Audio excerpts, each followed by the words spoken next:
Secret friends, unite!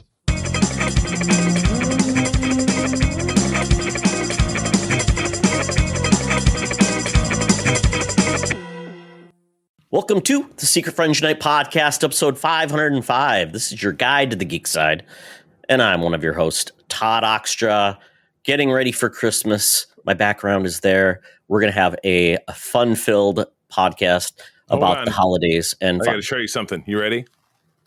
I know this is a little saucy. Oh my goodness. Churlie is showing off. Showing off his holiday spirit. I'm celebrating our first Green Lantern on the big screen, which we'll talk about in a moment. Yes, you'll need some official white gloves because that's what makes Gary Gardner pop.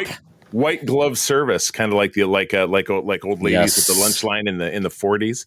Yeah, good stuff. But yeah, we got a great show and very excited to talk about some huge developments in the world of nerd this week. But without further ado, we always do like to talk about the wonderful folks over on our Secret Friends Unite Patreon. These are the fine folks that like to tune in, spend some money, and get some additional content from the likes of Todd, Mark, and myself. You get ad-free programs, early programs, and lots of bonus content. You can try us out for 7 days for free and then stay on board for as little as $2 a month. As I always say, a lot of entertainment for $2 and during this holiday season. Now, granted, you are listening to this at the very earliest on Christmas Eve, which is Tuesday. But that last minute gift that you got to get that geek in your life, give them the gift of SFU. You can gift by following the link that I'm sure Todd will put in the show notes over to our Patreon. So, good folks like Derek Trevelyan, the figure dude, Francie, my wife's hairdresser, Xbox Expansion Pass, Luke Lore, and my great uncle Tim, our Patreons, as well as John Dorf, the awesome Phoenix Sisters Entertainment, Kelly and Crayley, Brendan Myers, Corey in HD, Matthew Keel, my buddy Kurt Krug, and we got some new folks in the mix. We have two people doing trials. Todd, you're our monitor for that kind of stuff. Who we got here? We've got George Bristle, which don't know George, but it does remind me of like George Glass from the Brady Bunch. Right. So we don't know who George is, but George, if you are someone else, let us know. We want to know who you are. It'd be great to get to know you, and basically find out where you found us from. And then we have Slav K. He's on a trial. So Slav, thank you as well. I will give you a little early update though, because we had a giveaway for the Call of Duty code. And Slav won it. Slav, a.k.a. Kiss the Sky on Blue Sky Socials. He also basically became a Patreon trial member. He did a review on YouTube and left a Spotify review. So did basically the trifecta of ways he could have entered. So I'm not saying that more helped him, but it did get him an opportunity to win the code. So I have already sent him the code on Blue Sky's chat. So there you go. I believe now we all are accepting on Blue Skies. You got to do is allow anyone to leave you a DM. If you don't, it only cuts it out. So update your settings there, and then we'll make sure we connect with you. Share it around. Thanks you gentlemen. You better believe for joining through. You're right. Although Slav, don't know. Could be gentleman, lady. Could be a bear. A human being, entirely possible. A mammal. Could be. I'm thinking a mammal. Mammal, not an extraterrestrial. But anyway, to wrap things up, our top tier folks, without whom there would not be, that is the great Nias family of the Twin Cities. How's Sean doing these days? Is he feeling better? Still dealing with a cervical bulging discs that are not great.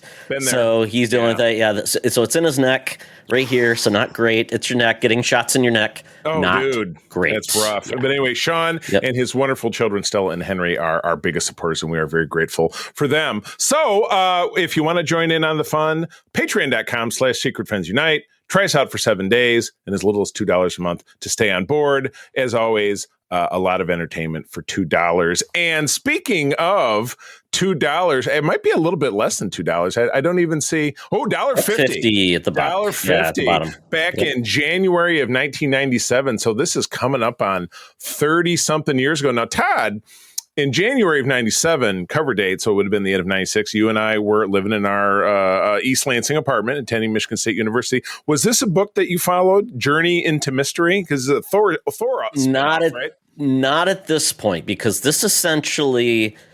I believe this book was going around the same time that Thor was getting rejiggered for a new title. Right. They then brought this title in. Journey to Mystery is where Thor debuted at number 82, because Journey to Mystery was an original Marvel comic like Amazing that Fantasy, came out in the 50s. Right. Yeah. So, but the weird part is that this book, I didn't really remember everything that happened with it.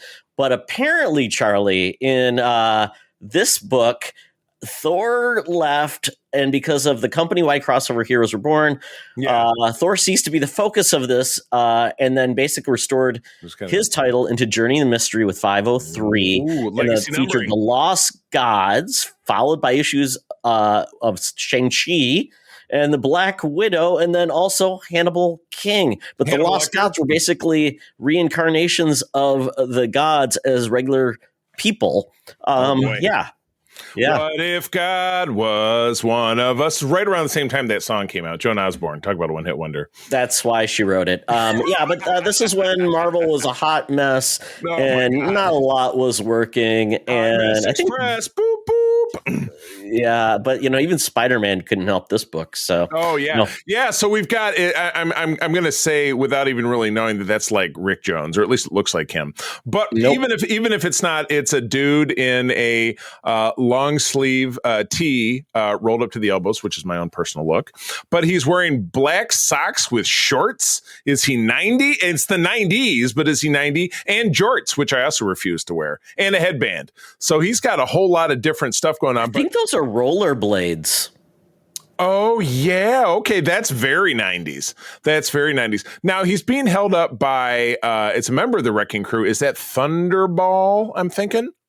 Remember the Elliot Franklin, Thunderball. It makes sense you'd have a ball in his name. But Charlie, all these people are essentially like Erica Velez is the embodiment of Sif, and the dude there, and then they had devices like they had bracelets that were powered of the gods, and then he had a headband that's a power of the god. She's got pouches later, so she's in the background here. If you're looking at us on YouTube, she's packing heat with a big chain of bullets hanging out the bottom, and she's got thigh straps for both a pistol and I'm assuming a knife on the other side, and then pouches because it's the 90s and there was no 90s without pouches. Do we have an artist on this? It's not.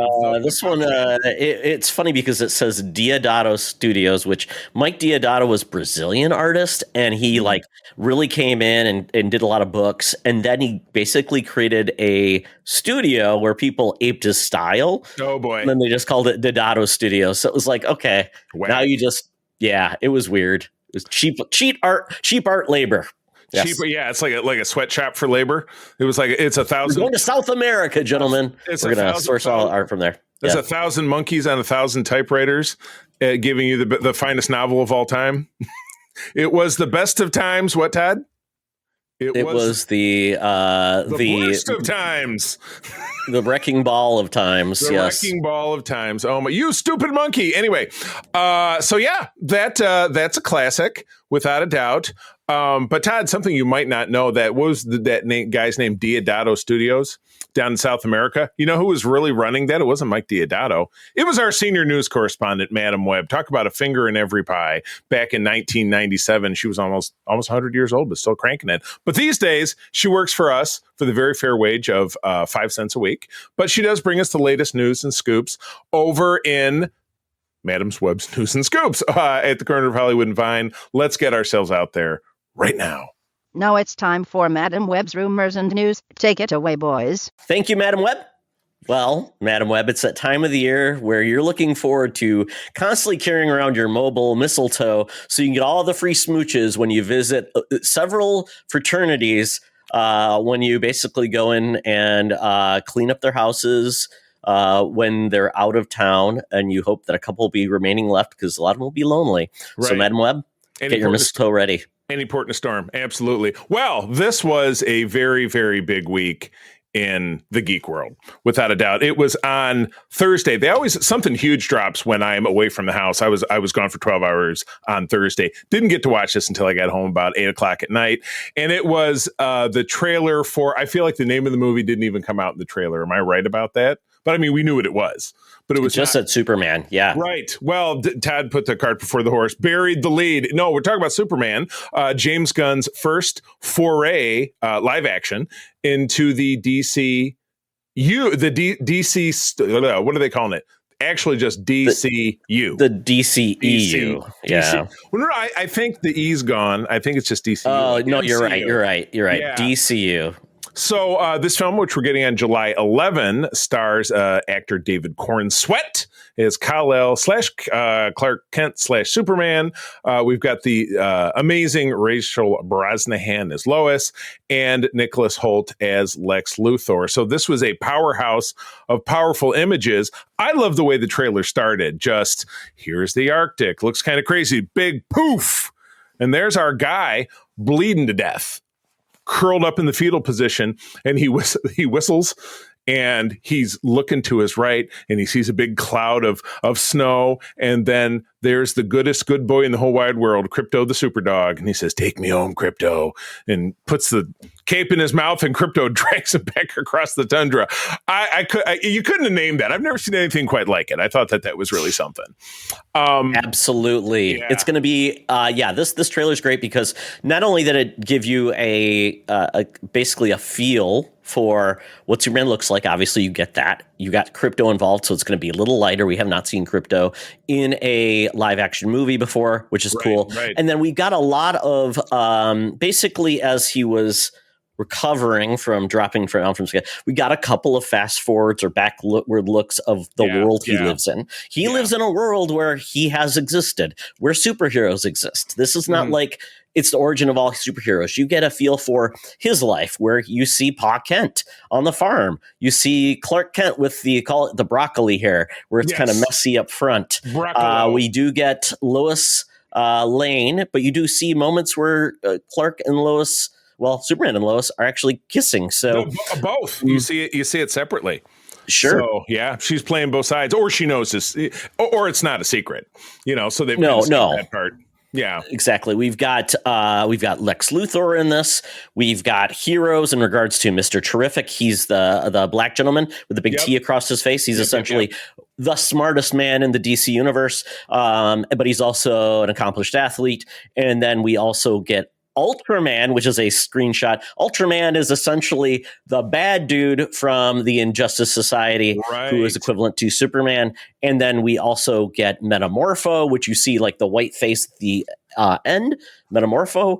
And you also get Hawkgirl, which is cool. And then you get Guy Gardner, played by Nathan Fillion. I don't, I have the correct ring. It's upstairs. I should have put it on before it came down. But you don't have the hair, Charlie. Without the hair, it's not really Guy Gardner. That is an order from an overseas wig place. There's no doubt about it. But you're seeing in this trailer, and then you see monsters and different stuff that I know a couple of the analysis videos I've watched suggested that the main villain of this film will be Brainiac. We didn't see him. Lex Luthor is more of a secondary villain. That's what was postulated by the makes sense that I listened to. Yeah, it made sense because they're not going to hold that back because really think about Superman 2. Lex Luthor was an ancillary villain. He wasn't really pulling the strings. It was the Phantom Zone guys. And so that really makes sense. But you've got all the stuff that you really want out of a comic movie: big monsters, lots of explosions and destruction. Superman saving an innocent little girl by throwing himself in the path of some flying debris. I mean, just that scene was excellent. That made me feel like that's what I want from Superman. I actually want him saving people. I don't want him just beating up bad dudes. Save people, Superman. I saw, and of course, we won't get into it, but all of the back and forth with people who enjoyed the more recent Superman films, where Superman was dark and, hey, Batman, I could have killed you if I wanted to, and he's killing people and destroying everything. But no, let's get it back to, the warrior of the world, the guy who stands for, truth, justice, and the American way. This nailed it. And it's also the biggest success that Warner Brothers DC has ever had for trailer views. I think we are up to in excess of 25 million in the last 3 days. That's you pumped up those numbers. Those aren't rookie numbers. That's hot. That's pretty hot and well deserved. Well deserved. Very, very. Apparently, exciting. the biggest argument right now is underpants or no underpants. I am team underpants because we've seen no underpants before. It just doesn't look right. It looks like he's wearing a body stocking, and that's not quite right. A onesie. And I just don't think you mess with the classic. I thought that while the tones are a little darker, nothing has ever quite been what Chris Reeve wore back in the 70s and 80s, but this I feel is close. I do like the capes attaching kind of at the collarbone, which is also Tyler Hoechlin Superman, who was just in Superman Lois. That was part of his costume. I think that's a good adaptation, and I think he also have the belt with the S on it. I know that Brandon Routh's Superman had that. That's a good look. That's good branding. Double brand the S and the S. Very good. I like that. Yep. So I'm fired up. So I'm going on record. I said this on our socials earlier this week. Movie of the summer, potentially highest grossing film of 2025. That's my ruling. We'll see. Yeah, it gives me hope. I do like that in the one scene with Guy Gardner, you do feel like he's coming in to give Superman a pep talk, which makes it feel like they're not beating each other up. It's just they are knowing he's struggling. He's coming in to basically say, "Hey, Soups, you're the guy. We got you. You can't let him see you sweat." Yeah. And then we also have, apparently it's been shown that Lex Luthor and Superman know of each other, but have never clashed. So they essentially are peers that don't have a relationship yet. So this could be interesting. Right. And we get a view of Lex Luthor's empire as Luthor Corp instead of LexCorp. And we see in that establishing shot of the building with the little bridge between it, a character called the Engineer. You familiar with the Engineer? I don't know anything about the character. Deep cut character. Yeah. I may have heard of the character before, but I couldn't tell you anything about the Engineer. Gotcha. A female made of metal, apparently. Female made of metal. Fantastic. Like an Iron Maiden. Yeah, like an Iron Maiden. So this was obviously when it said it was a teaser, I thought, this will be a minute and a half. It was, 2.5 minutes. It's the length of a normal trailer. So probably after the Super Bowl, maybe at the Super Bowl, we'll get a more fleshed out plot driven trailer as opposed to just an image trailer. Do you think? A little closer. Probably. I was actually surprised this dropped before the Super Bowl, but then again, I remember when episode 7 dropped. That dropped so it kind of made sense that it was here then, because it kind of got the world to itself. Yeah. Super Bowl, everything's dropping, and it's like, okay. And it's a fury of images. Yeah, exactly. So this turns that around. So I'm fired. This trailer was actually at the movie I saw. It was already in theaters. So really? Dropped right away. Oh, how exciting. Well, cool. Well, we will obviously continue talking about that. And Todd, I was working on our schedule for the next 6 months. You and I had talked about doing a Superman run up. So I took a series of his movies, and we can debate the merits of which ones we want to do. But we're gonna have a big Superman focus running up to that and talking about Superman, because we're all about this as much as excited as I am about the Fantastic Four coming out this summer. It's not building on a legacy; it's building on a legacy of crap. Where this is building on a legacy of good, bad, and this is a comeback. This is a great comeback for Superman. So. Yeah, I think so too. It's just a new beginning for DC in a lot of ways. So in a lot of ways, it means a lot, because DC once again has been a mixed bag of I like this part, but the rest sucked. And it's like, okay, well, Consistency. Yeah, absolute consistency. All right. Well, switching gears and back to an actor pretty famous, I'll say on the other side of the pond as far as comics go, over in the Marvel world. We have Jenna Ortega and Paul Rudd in what looks like a black horror comedy capturing a mythical creature in Be careful how you say that, Charlie. What, black comedy? Black horror comedy. Who... Be careful how you say that. I think your mind is somewhere unique on that. A black comedy with horror elements. Horror. There you go. Over pronunciate it, please. Oh my God. A24's Death of a Unicorn. And I had not heard anything about this. And I watched this trailer just 30 minutes ago.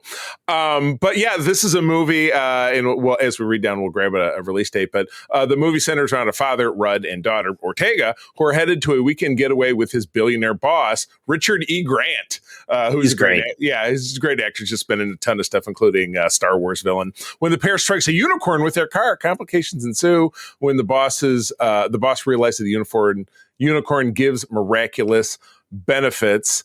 This is really coming out of left field. Do we have a who's producing this one? A24 is behind it. So A24 does all of they typically do horror films, but they do indie stuff. And when you see more of this, you're like, oh God, this is going deep. Right. And I love the cast. I mean, Will Poulter, he was Guardians of the Galaxy. Tia Leone's in this. We haven't seen her in a while. Long time. Anthony Kerrigan, who's playing Metamorpho in the Superman film. Oh, yeah. Okay. Sunita Amani, Jessica Hines. I mean, great cast. This looks absolutely crazy, especially when they show the daddy unicorn at the end, which looks like a ridiculous monster. It's it goes from looking basically like some kind of a werebear beast unicorn. It's not, you think of unicorn, you think of, it's Pegasus from Clash of the Titans, and it's a white stallion with wings or whatever. And this thing is just they're gonna stab you. They're stabby unicorns. Big furry monster. There is not a release date on this, so we're kind of left in mystery. Yeah, could this be a summer release or maybe late winter? That's a great question. The fact that they've got a trailer, this could probably pop in Feb or March. Yeah. Oh, kind of like Cocaine Bear came out right around my birthday a couple years ago. Yeah, because I haven't even seen this on the list of movies coming out. So, but I saw the title and I'm like, well, this is either going to be one of those really deep adult movies where it's like we're dealing with personal grief and loss. And they use the term unicorn because of it's unique or something. But no, it's a unicorn film. I'm all in. Yeah, they're going right down there.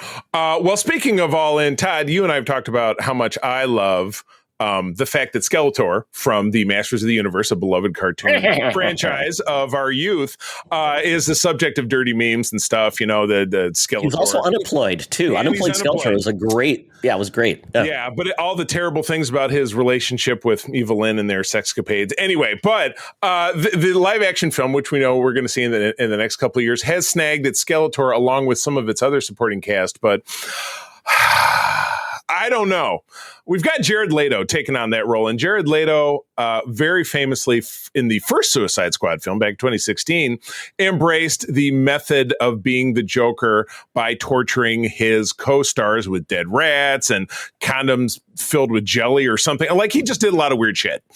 So one can only imagine. Now, who else do we have rounding up this cast? Anybody that we know or new people? There's a relatively unknown David Galitzine.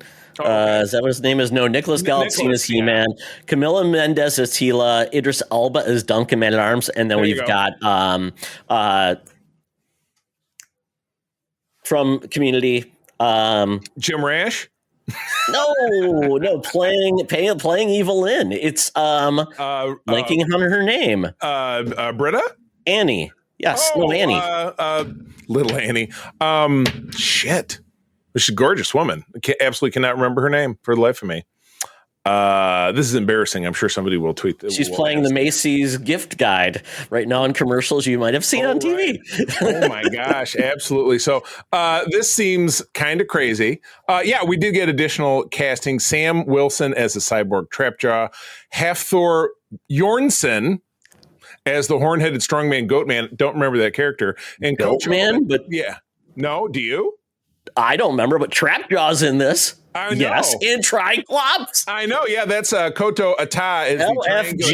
LFG, man. He just had the because I had that figure. He just had basically a circular spinner where round eye and then triangle eye and happy eye, angry eye, right, sleepy eye. Good stuff. Oh my goodness! But you may or may not recall if you're a Patreon. Recently, April and I talked about Morbius, which was Jared Leto's last big genre project. At least it was only 2 years. He's going to be in Tron. He's going to be in the new Tron. Okay. And he was in. Yeah, I mean, he's been in so many things. And Charlie, as much as people like complain about him.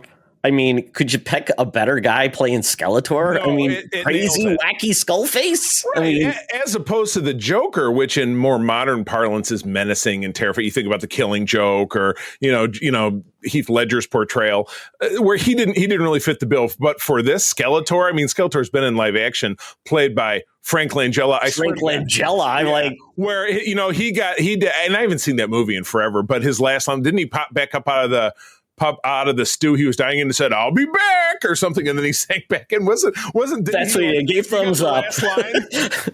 We're getting a sequel.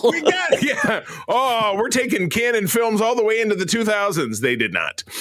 Eternia is eternal. Oh my goodness! So He-Man forever. Yeah, I love it, and we cannot wait for this to come together. I hope it's the weirdest thing I've ever seen in my life. Me too. I hope it's like a Flash Gordon. Yeah, and my hope is that it will have some variety of success and not just be nobody sees it all. We're getting this from Amazon MGM Studios, which means it'll be on Prime right away, eventually, like contemporaneously, or at least eventually. So that means the majority of people will have access to it, and that's not a bad thing. Alison Brie is the actress. Thank you. Oh my God. Yeah, she was Evelyn. That's fantastic. She definitely fits the bill. All right, what else we got? Charlie, Spider-Man 4 apparently is going to happen. And there is a rumor of a certain person we all love, Anya Taylor-Joy, apparently going to be in this film. And Charlie says undisclosed role. And I can think of only one person with that color hair, a love interest for Peter. And I think I know who that person is. Silver Sable. No, just kidding. Black Cat. Let's go. At one point or another, and I don't remember this arc, they were involved romantically. I mean, but again, hair color doesn't matter because this picture. I was going to say that hair color doesn't matter for what role she's going to play, because this is a picture of her wearing a wig as Magic from the New Mutants movie. They put a wig on her, but Black Cat is my guess, and if not, they don't have a Gwen Stacy in this universe, so they could go in that direction. Oh, you know what I mean? Put Gwen Stacy in a closet and let her live, not be killed off on the screen again. Exactly. Make her Felicia Hardy's time to shine, man. Because Felicia Hardy, they had her by name in the Amazing Spider-Man 2, the Andy Garfield one back in 2014, and it was actually Felicity Jones who was in Rogue One, was the star of that film, and with the thought of because they really teed that one up to be like, we're going to have a sequel now. Here's all the Sinister Six, and the movie was a failure, so it went away. But they were teeing her up to return in that next film and be the Black Cat. So yeah, I'm with you. That's the best direction they could go in. But yeah, they are actually making this film. This is following up on news that we had previously reported, I think, earlier in the fall. But I'm into it. And any project that she graces, we enjoy, because she's very graceful, and we enjoy her on a lot of different levels, I must say. I mean, and there has not been a lot of Spidey protagonists brought into the Marvel Spider-Man films. So basically you get Spidey, and then Iron Man shows up, or somebody from essentially the MCU joins, versus an actual Spidey, like someone that can assist him and be his buddy, or take on someone like a team up in regards to his universe characters. A supporting cast of his own making, not the Spumco, where, hey, it's a villain film without Spider-Man, so something that's establishing a character that has history with Peter in the comics that can make an effective transition. So Charlie, I'm wondering, do we eventually get a Miles Morales hint in these movies? We did in the first film. If you interpret Donald Glover's line as, "Hey, this neighborhood, my nephew lives here," and he's established as being Miles's uncle, who in the animated films is the Prowler, but that is extrapolated. A little more. How about a little more on the nose for the average peoples? Kind of like, Spidey stops this rubble from falling on this kid, and his mom grabs and says, "Miles, come with me." Something like that. Yeah, absolutely. I think because it's going to go in that direction, because Tom Holland is quote unquote, he's like Menudo. He's aging out of the role. And they're going to want a younger Spider-Man, or they're going to have the Spider-Men, which is currently the Spectacular Spider-Man is a currently published Marvel title, which stars the both of them.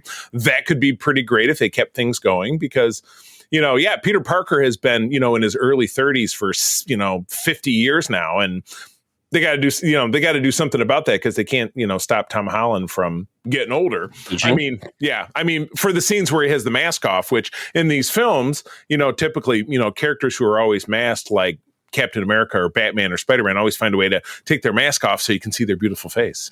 So in which case, if they could, age down Tom Holland and then obviously have a body double doing all the Spider-Man mess, they could keep it going. But moving it in organically moving in a direction where you have Miles Morales, I think makes a lot more sense. Yeah, and is MJ getting phased out because she's kind of Zendaya's kind of once again also getting older, right. And unless they're like an adult couple, which as right now we're left with, they aren't. Right.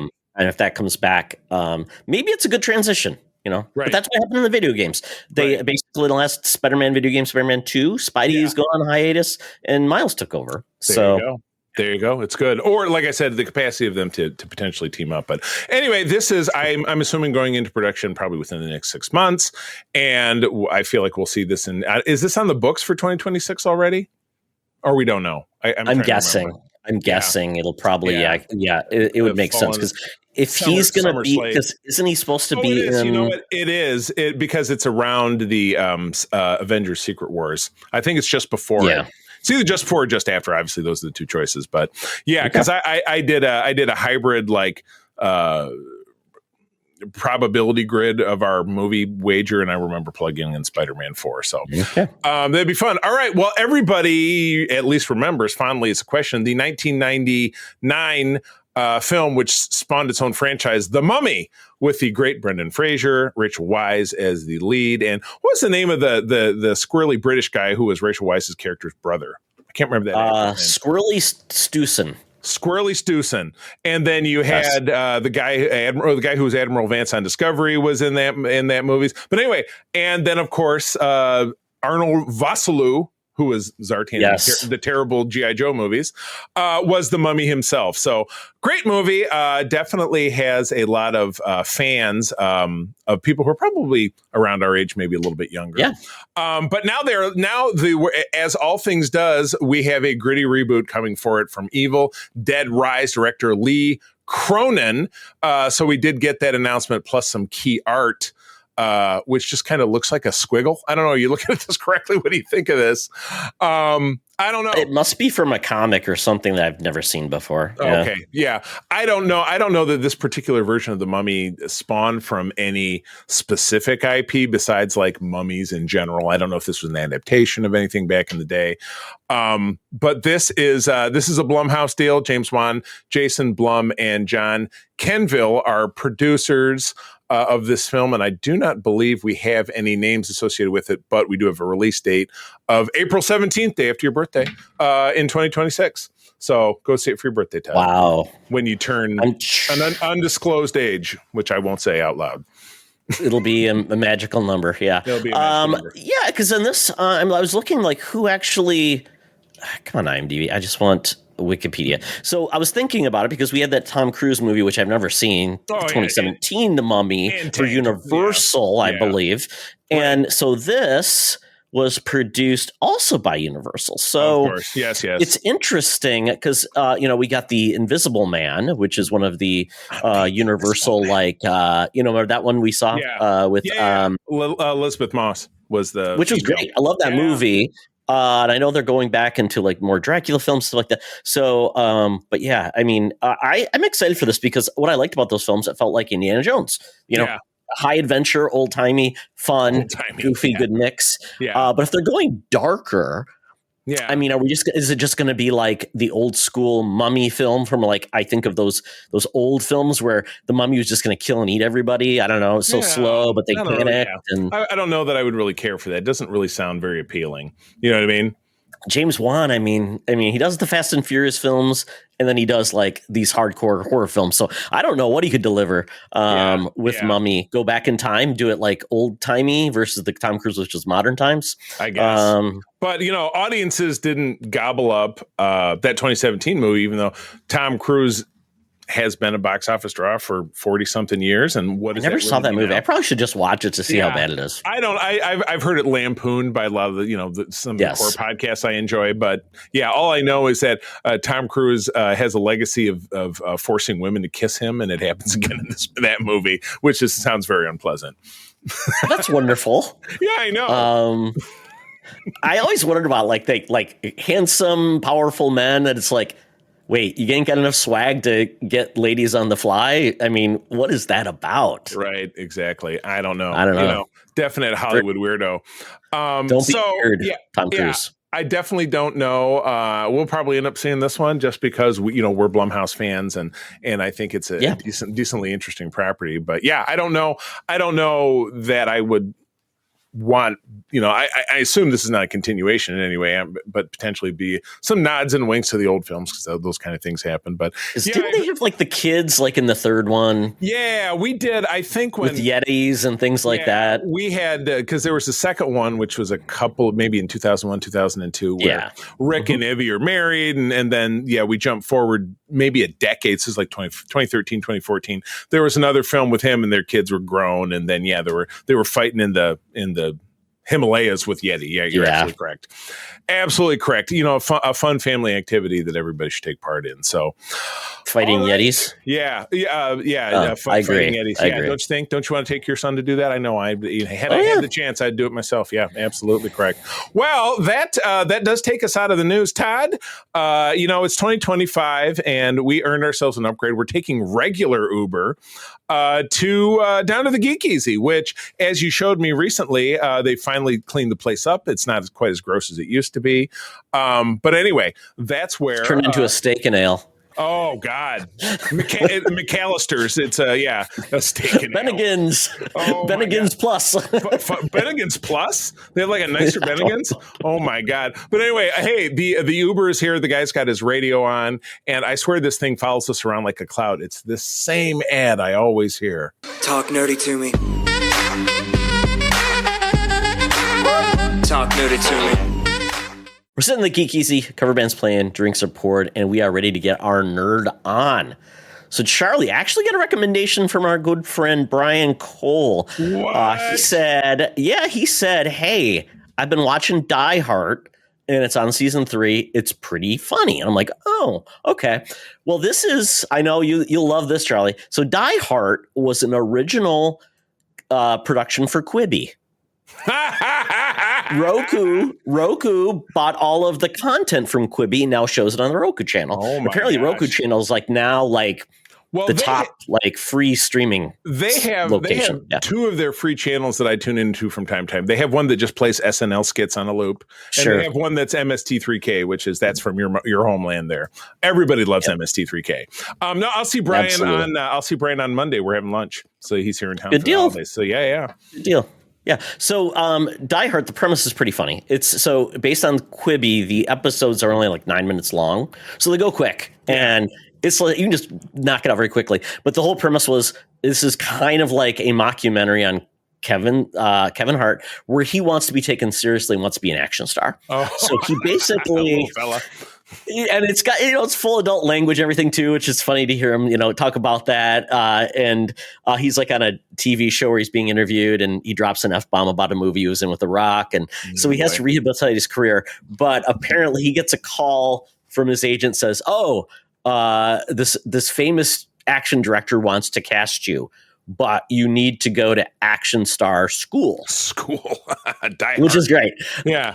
So basically, Jean Reno, him, the French dude, he's the director that's going to be doing this film. So he says, so you have to do this.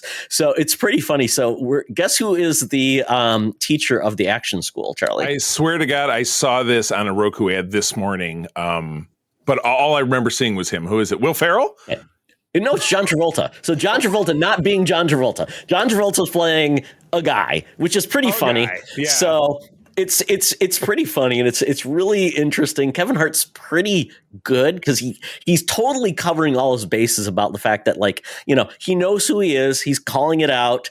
John Travolta's playing a ridiculous character, and then the slave girl from Game of Thrones who eventually married Grey Worm. You remember her? Nathalie Emanuel. So she's in it. So she's kind of like the co-star of this piece. She also goes to action school. So it's the two of them having adventures. I did not realize this series is up to 3 seasons. So people must be watching it otherwise, especially since it's not a free streamer. Yeah. It's free streaming. It's very fast. Like I said, it's like every episode's like 9 minutes. So it's like you feel like, oh, you're just getting to something. Oh, next episode. I'm like, okay, I'm in. Very digestible. Quibi. When was that big? Was that in 2021?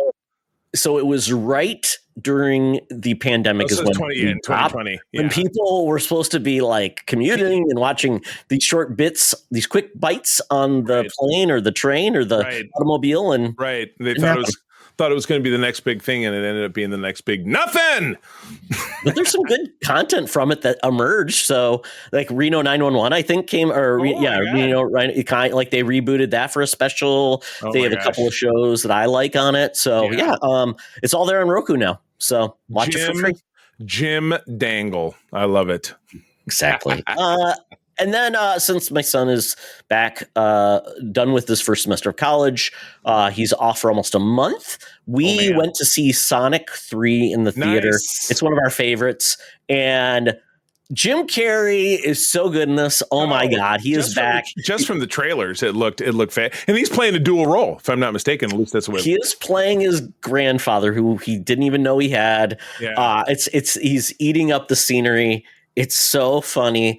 I liked what they did with apparently it's based on the Shadow of the Hedgehog game, so it's, I guess, canonical, steeped in the source material. Oh my god, absolutely, Charlie. But it's I thought it was highly entertaining, very fun, and if you're a fan of Sonic, I mean, it hits all those notes. It's goofy, and he didn't have an overwhelming amount of like annoying humans, which I think is important because sometimes you're like, it's what killed the Transformers movies, as you said. Just too many people. You just give the people what they want, which is not people. And then Kristen Ritter was in this, which I'm like, I guess she needed a paycheck, so she played kind of like a pretty generic like military officer. So hey, it's a thing. Glad to see her back. Sure. Yeah, she is coming back as Jessica Jones. I thought I read that in a headline recently. So, and all the as part of Daredevil, and all of the Netflix Marvel is now canon. They worked it back in. I also read that too. I feel like they'll use it accordingly and bring it in sparingly. Yes, that's like they do with Star Trek: The Animated Series. They kind of loop little bits back in. Yeah, why not? It's like James Gunn said about the DC universe. He said, "Now, if we mention it in one of our films, the previous stuff is canon. Right. If we don't worry about it." Yeah, exactly. Like that's a good attitude to have. You can keep your head canon to yourself. Yeah, because I mean, DC more than any organization. That's one of the oldest media entities in the geek world that exists. I think it's the oldest from the 1930s. What else goes back further than DC? I can't think. Are we going to include the old Batman and Superman series from the 50s? Well, those have to be canon too. Well, yeah, exactly. That's what I'm talking about. So that's how they tried to wipe that out with Crisis, and the 97 crises that followed can't be done. But anyway, I digress. All right, well, cool. So when I was gone on Thursday, I got back. I watched the Superman trailer, and April said I turned into Netflix this morning and I saw a movie. It's a Christmas movie, and we just have to watch it. I'm like, I was so exhausted because I drove home with that black ice I was telling you about it. Oh God, what a nightmare. So I'm sitting there, whiskey in hand. I'm like, let's watch Christmas movie. And it was a Christmas thriller called Carry On, and it's over on Netflix. Taron Egerton is the star. The villain is Jason Bateman. and he's very villainous. Like they pulled it off, and he's backed up by. Well, he's got a villainous wit, so his sarcasm is very evil. Very much so. And his sideman is Theo Rossi, who you've seen in a lot of. He was Shades in Power Man. Yeah. So the guy with also in the Penguin too, which I forgot. Mustache. Yeah. And it's a genuine thrill. It's filled with a lot of corny tropes and some corny dialogue, but it's a thriller, and it really does keep you going until the end. I enjoyed it. It's a lean 90 minutes, which is what you expect out of Netflix. Netflix movies are almost always terrible. Anytime April and I fly anywhere, she downloads Netflix movies on her iPad, and I will like if I finish watching when I'm watching, I'll get the other earbud, or she'll just have the captions on it. I'll just be mocking the shit out of it and she knows they're bad, but we have fun making fun of them. But this one, I thought this one had a little bit of a spark. I thought it was kind of fun. So again, it's Netflix. Most people have it, and because it's the holidays, take a moment to tune in. I think there's a chance you might enjoy it. So finally sat down, and I'm trying to get committed to getting back on the horse to reading some comics on Marvel Unlimited, not just the stuff that I purchased. Charlie, if you read comics on a horse, that's very difficult. Are we talking horror again? No, horse. Horse. Horror horse. Horror horse. That's a lot of galloping. I mean, the words and the pictures are going up and down. I probably get a little vertigo. But anyway, I'm trying to get caught up on, making good use of Marvel Unlimited, because there are some titles I purchased, which I read on Kindle, but I want to get back to the regular stuff. So jumped back on reading Amazing Spider-Man. I'm caught up to probably about 5 or 6 issues ago, ending the current, I feel like the most recent time I talked about it, I mentioned this. The current storyline has to do with the Green Goblin and Spidey and the Sin Eater, and all of the Green Goblin's sins were through Craven and mysticism. Craven, nice tie-in. Through mysticism, he collected all his sins into a spear and stabbed Spidey with the spear, and Spidey became the Spider Goblin for a couple of issues. And it was very fantastical, but they're at about issue 55 now of volume 6. They're in volume 6. Legacy 960. So they're getting closer to 1,000. It's pretty exciting. And they're publishing bi-weekly now, so they're going to get there even faster. But it's, cheating the system. I know, Buck. I said Buck, not with a B. You'll be the only one that knows it hits 1,000, Charlie. No one else will ever know. No, they'll make a very big deal out of it. They'll say legacy numbering 1,000. But yeah, I thought it was a cool wrap up. Again, Spidey has really embraced the fantastical post Spider-Verse, and then really with all the media and the films that have come out. So I think this is good. I know the current series they're doing is like the 8 Deaths of Spider-Man. So I'm sure I'll get into that. I didn't know spiders cat. I didn't know does he have 8 lives? I didn't. Yeah, I didn't know 9. Spiders had like 8 or 9 lives, so that should be interesting. But they have 8 legs. Yeah, the Amazing Spider-Man. Is that what it is? The legs. Oh, each leg is a life. Each leg is a life. So does that mean you can pluck them off until the spider's just kind of flopping around with no legs? Is that a thing? Yeah. A one-legged spider in an ass-kicking contest. That's not a good use of legs. But I did one question, Charlie. Okay. So I did see there is a new Hobgoblin figure coming out from the Select line. But this is what confused me. Okay. So at one point they said, I think I know what it is. This is a very common confusion. I saw Hobogoblin and Hobgoblin. Oh, that's not what I thought you were going to say. The character because Wayne Wilcox used to say Hobogoblin. I'm like, Hobogoblin? What the hell is that? He's only ever been the Hobgoblin. It's one word. I thought your question was going to be, I saw this figure too. I'll probably pick it up, even though I don't really do Marvel Select. But that would be like Hobogoblin. The Hobgoblin. That's what it is. It's the Hobogoblin, not a Hobogoblin. So his outfit should be more dirty and should have a spindle. Yes. Well, the Hobgoblin has always been my favorite Spider-Man villain. So I will probably snag. He's cool. I always loved this look. Kevin Smith always said he's like the Green Goblin, but he's metal because it was from the 80s. But this figure you're talking about has a swap out head of just a gray-haired dude. That's Roderick Kingsley, who was the original Hobgoblin, who framed Ned Leeds in posthumously and tried to tell people that he was the Hobgoblin. And I tried to frame Ned Leeds. It didn't work very well. No, you tried to frame actor Jason Batalon, or what's it? Is it Jacob Batalon? Yeah, from the movies. Yeah. That's terrible. Didn't work out. But anyway, okay, so based on a promise I made to Al Jean, of the Simpsons fame, who we interviewed quite a while back on our Patreon. Another great reason to tune into our Patreon is listen to that very fun conversation we had. I've been trying to get back into the Simpsons. Now, I jumped into Disney Plus and I went back a couple seasons and watched the one where Marge in her community theater troupe, she tries to relive her high school days by having a party with the theater kids. And then this special as well. Poor Julie Kavner. I can't listen to how she just sounds like she's in pain. She sounds like she's in pain. It's hurtful. But so much has gone by. So Todd, have you seen the Christmas special, the recent one? It's just watched it last night. Oh, just watched it last night. Very cute. Go.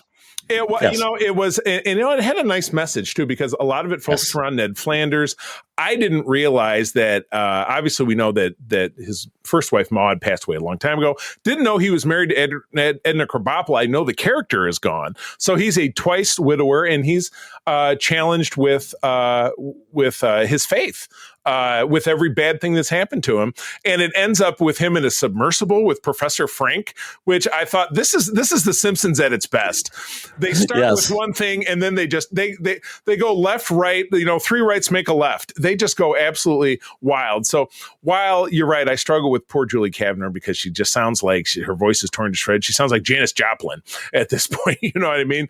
But I really love that they can really knock out something that still has that unique Simpsons flavor and still have a really valuable message. So I was impressed. I will try to watch more. Maybe I'll try to watch more episodes that don't focus on Marge because I feel so bad listening to her. Poor Julie Kavner. I'm sorry. She sounds the same to me. It's never bothered me. But really? I would say that was an interesting episode because it was like an hour long. Yeah. And it also had a Homer storyline too, which I thought was fun with Ralph. Just Ralph gets to show up, which is fun. I do. Yeah, Ralph is the original kind of slow special kid, yes. but he's very lovable. So yeah, I thought that was pretty great. So I definitely enjoyed that. That is on Disney Plus for anybody to watch who has Disney Plus. So all right, well that takes us out of the Geek Easy. Todd, I've got my Air Qantas app out. Time to get down to the land down under. It is Christmas time, even in Australia where it's summer. But we're going to go to Australia to talk about the Mount Rushmore of Christmas. This should be interesting. Let's do it. Welcome to another edition of Thunderdome. Thank you, Tina. The mutants have been gathered for a Top Gear game to be entertained. And this week, we're doing something like we did for Thanksgiving, and we are doing this now for Christmas. We take the concept of Mount Rushmore, where 4 important things are put up for history for us to look at and think about, how important they are by each figure. So I decided, Charlie, with Mount Rushmore of Christmas, we have to think about this kind of the way we did before. Last time we kind of picked like a food, a song, right. TV, things like that. So very similar. And, the thought would be, we'll each have our own, and then we can have 2, or we can combine into 1, but both have merit, and we'll go there. So, Charlie, if we think about this, we always screw this up. So the actual Mount Rushmore includes presidents Thomas Jefferson, Abraham Lincoln, Roosevelt, Teddy Roosevelt, and did I already say? Oh, George Washington. So there we go. We got our 4 presidents. Big group. How do you ever? I don't know anything about the history of that. How do they pick those 4 and not potentially other ones that are of the same-ish time period? Good question. I don't know. I wonder if there was any kind of it was a public vote or something like that. These days it'd be on TikTok, or something. It would be horrible. It'd be horrible because it would be like somebody would say, you can't have this guy because he did this. You can't have this guy. And it's like, there'd be nobody there. I mean, it would be essentially like, we're going to pick like Gerald Ford and we're going to pick the most bland. Jerry Ford, they did his service right down the street from my house, church down at the corner. So where Brian and Danielle were married, as a matter of fact. So the concept came out in 1920 for Mount Rushmore. And then, interesting. They were going to have sculptor Laredo Taft. So that kind of seems like an inside job. President Taft has his grandson doing that. But how did they pick them? Let's see. Belgium rejected. Okay, they brought in somebody else. Borglum was the person who was picked to do this. He said, rejected original plan of depicting characters from the Old West, such as Lewis Clark, Red Cloud, Sacagawea, John C. Freeman, Crazy Horse. Instead, decided to depict 4 American presidents.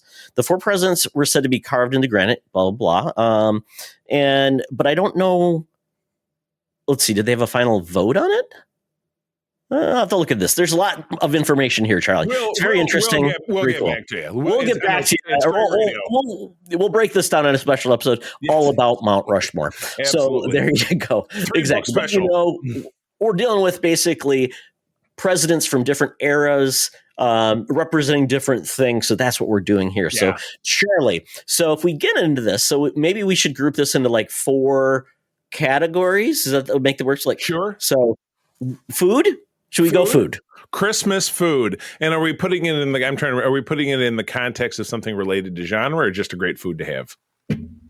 Well, I mean, once you get into like fake comic book food, then you get into like with the roast beast from, you can do the roast beast from The Grinch. That is like an iconic food.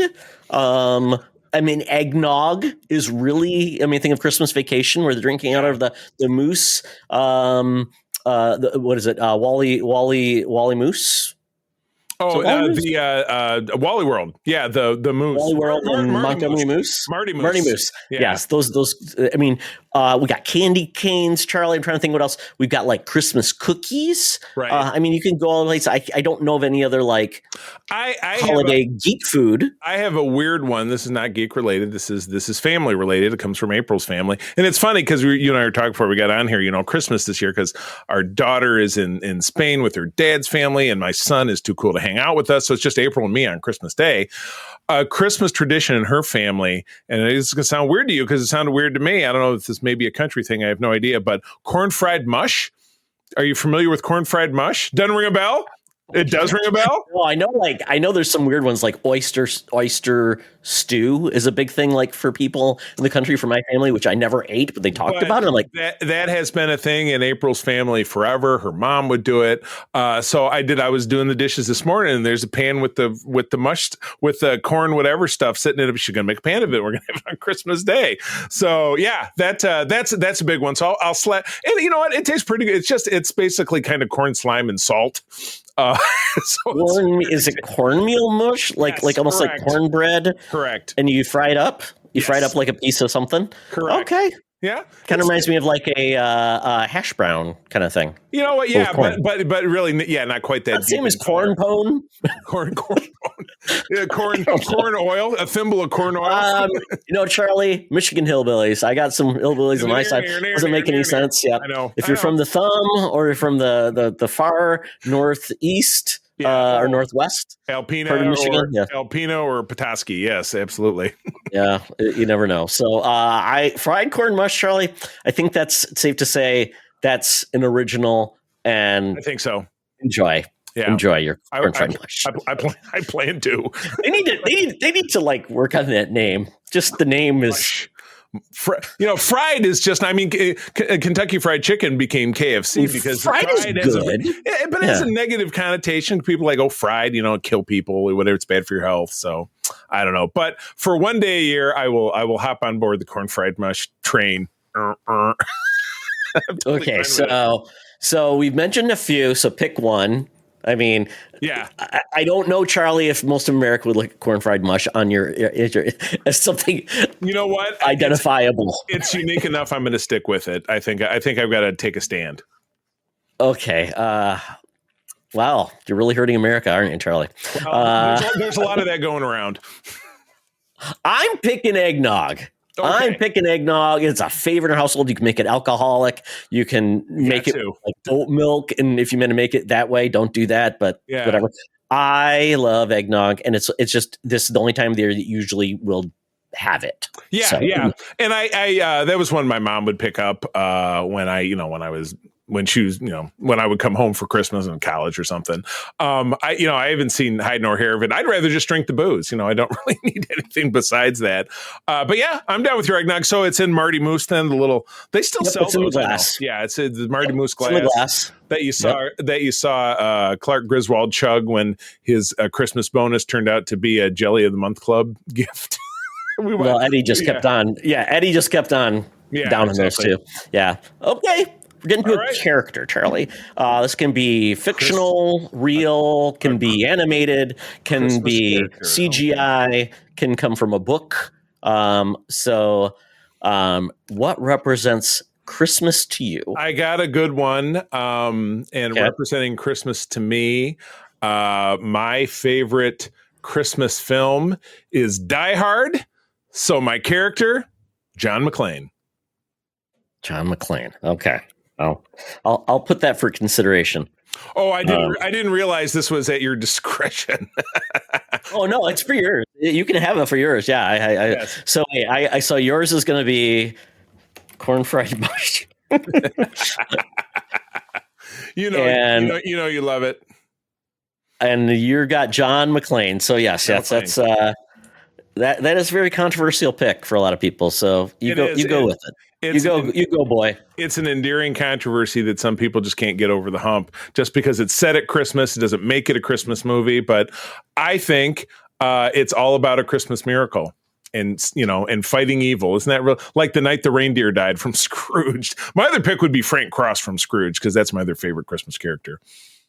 He is pretty good. He is pretty good. I love that movie. Wow. So I got to think of one character. You know what, Charlie? I love that. This is such a dumb pick, but I'm picking it. I'm picking Hermie, the elf wannabe dentist. We watch. It was funny you should mention that. It's on my playlist right now, my Soup to Nuts playlist on Prime, which is songs that I pick as opposed to random. But when the Guardians special came out, it was either last year or the year before. They had the band the Old 97s, which is a favorite of Kevin Bacon, did their Christmas song, and one of the verses was he had an elf who wanted to be a dentist, and now he's sleeping with the fish. Like they killed him because he wanted to be. They killed him off. Yep. Oh, that's not to be accepted in elf culture. It's either that or Yukon Cornelius. I love that. I was going to bring that one up myself because he's where he licks his pick at one point to see if he struck gold. What a weirdo, Jesus! What an abominable! There's so many good characters. Island and Misfit Toys. That's one. Charlie in the Box. That's one that we own and we watch every year. So we watched that I think last week. But I want to be a dentist, man. Well, they need one. They all have teeth. Why am I such a mess? It's fat where I oh my God, Charlie! You'll get a kick out of this. In Fortnite, that game right now, Mariah Carey, she was in a block of ice in Fortnite. She burst out and she's singing the song, and you can go watch her. It's so weird. Yeah. Can you hit her in the face? Can you hit her in the face with Yukon Cornelius's pickaxe? Wong to shut her down. You got to break her out somehow. Oh my God. Okay. So then next we are going to go for. I'm trying to think what would be next. So we picked food, person, character, activity. Should we pick let's go with activity. Okay. Yeah. What represents Christmas? And sorry if you do not celebrate Christmas. Right. You can. We are. If you're a Jewish faith, you could put in latkes if you want. Yeah. You could put a character. Could be Hanukkah Harry. You could pick. What's the character? Oh, Krusty the Clown. Well, he's Jewish, but yes, you go back to it. Yep. I'm trying to think of anything else that would be good. Maybe activity dreidel would be good. Absolutely. I've got one, and this is from Christmas past when my mom still lived here in town, and she would host Christmas. Starting from probably after, one of my older relatives died who hosted it before her. So all the South Haven family would come here. My mom's family, my brother would often be home from the service. And for a number of years, we did White Elephant / Nasty Santa. God. We did that too. That's a great one. Fantastic.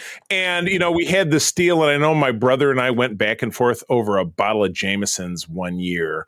That was maybe like 2 or 3 rounds. That's a good gift. Yeah. It was just because I had it and he wanted it. So he had to do like the guy who traded a paperclip for a house. You know what I mean? So I really miss that, but it's tough to do. When you don't have when you have a big group of people, you know what I mean? And my stepkids, who were my kids, I don't know that it'd be something they get into, and my in-laws are not really very fun people, so I don't really think that they would get the most. Where my mom's family, they're all very fun. So I totally miss that, and would absolutely love to have a rousing round of Nasty Santa at a future Christmas. So that's my favorite Christmas thing. Yeah, we do the white elephant and at Thanksgiving, because that's when we get all the family together. It's absolutely fun. We went from like actually picking real gifts to like last year. I think I gave away a Christmas Chihuahua dog that was like they sang songs. I'm like, this is the most annoying thing in the world. But the funniest one, we had one at work, Charlie. One of the coworkers brought in a Bill Clinton animatronic that showed his ass. Oh, like that was the gift. He bent over and mooned everyone. So I'm like, I had the strongest economy in generations. Kiss my ass.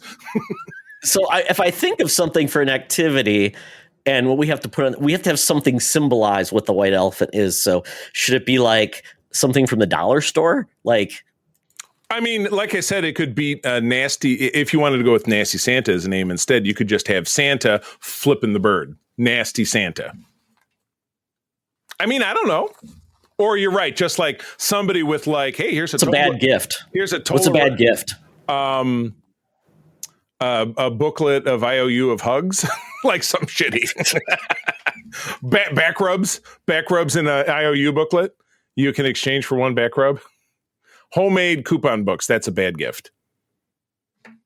That is a bad gift. We're gonna make it like an ornament, Charlie, that nobody ever wanted. So it's gonna be like a Jar Jar Binks ornament. There you Sound go. good? You're right. Okay. Pass it around. Jar Jar Binks ornament.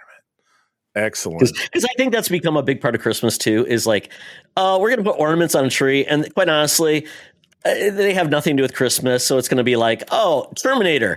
We're gonna make a Terminator ornament because you know what? I like the Terminator. He ran over a Christmas tree when he was driving, trying to escape that Mack truck in Terminator 2. I don't know, maybe. Exactly. Yeah.